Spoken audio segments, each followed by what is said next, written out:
ఈ మేరకు స్మార్ట్ మీటర్లు వద్దంటూ విశాఖ నగరంలో సిపిఎం ఆధ్వర్యంలో విస్తృత ప్రచారం చేపట్టారు. ఇందులో భాగంగా జగదంబ జోన్ సిఐటియు ప్రధాన కార్యదర్శి కర్రా చంద్రశేఖర్ ఆధ్వర్యంలో భూపేష్ నగర్ లో స్మార్ట్ మీటర్ కు వ్యతిరేకంగా ప్రచారాన్ని చేపట్టారు. ఈ సందర్భంగా సిపిఎం పార్టీ సీనియర్ నాయకులు రాజు మాట్లాడుతూ స్మార్ట్ మీటర్లు అత్యంత ప్రమాదకరమైనవని, స్మార్ట్ మీటర్లు మనమే పర్చేస్ చేసుకోవాలని, దీని ద్వారా మొత్తం విద్యుత్ వ్యవస్థ అంతా ఆదాని చేతిలోకి వెళ్లిపోతుందని, మరోవైపు స్మార్ట్ మీటర్లు సెల్ ఫోన్ రీఛార్జ్ చేసుకున్న విధంగా ముందుగానే రీఛార్జ్ చేసుకోవాలని, మనం ఎక్కువ ఏ టైంలో విద్యుత్ వాడతామో ఆ టైంలో యూనిట్ రేట్ ఎక్కువగా చూపిస్తుందని వెల్లడించారు.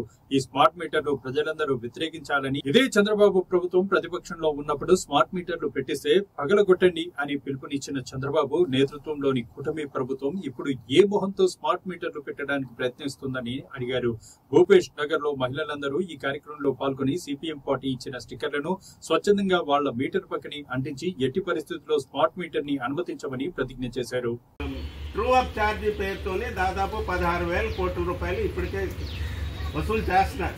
ఇంకో 16,000 కోట్ల రూపాయలు మళ్ళీ పెంచడానికి సిద్ధం అవుతున్నారు. గవర్నమెంట్ అనుమతి తీసుకొని అది పెంచడానికి సిద్ధం అవుతుంది. దాంట్లో సందేహం లేదు. పెంచమని చెప్తారు కానీ తగ్గించమని చెప్పరు.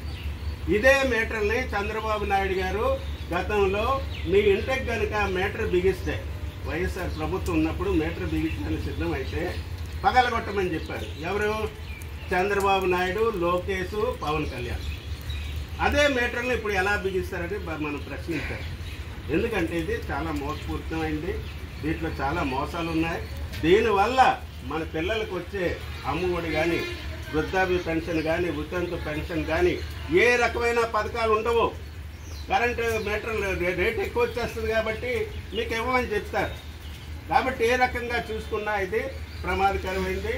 దీన్ని మనం వ్యతిరేకించాలి. మన ఇష్టం లేకుండా వాళ్ళు బిగించడానికి లేదు. ఎందుకంటే ప్రజలు పెద్ద ఎత్తున వ్యతిరేకిస్తున్నారు కాబట్టి మినిస్టర్ గారు కూడా చెప్పారు ఎవరింటికి బలవంతంగా బిగించొద్దని.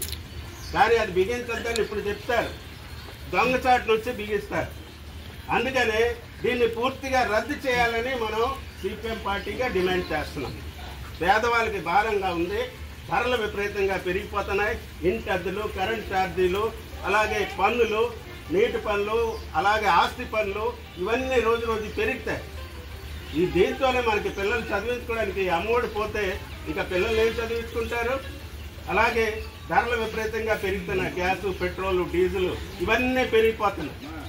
మనకి అనారోగ్యం చేస్తే కేజీ దిక్కువందనం కానీ, తెల్ల రేషన్ కార్డు కానీ, వృద్ధాప్య పెన్షన్ కానీ, ఇతంతు పెన్షన్ కానివ్వండి, ఒంటరి మహిళ పెన్షన్ కానివ్వండి పోతాయి, రావు. ఇప్పటికే రాకుండా పోతున్నాయి. ఎందుకంటే ఈ మీటర్ పెడితే తిరుగుతుంది. దానికి అడ్జస్ట్మెంట్ కూడా వాళ్ళు చేస్తారు. అందుకని ఈ మీటర్ వద్దనడానికి కారణం ఇది.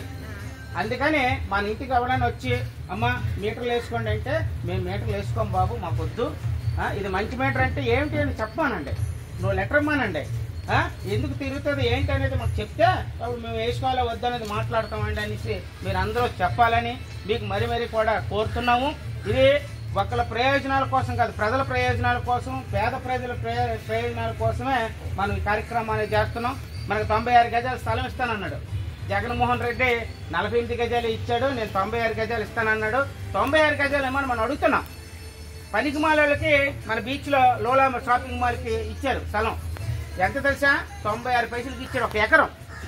మనం అడిగేది 60 గజాలు అడుగుతున్నాం. ఎకరం ఎంత, 60 గజాలు ఎంత, అవి మనం అర్థం చేసుకోవాలి. ఎవడొచ్చినా అడగ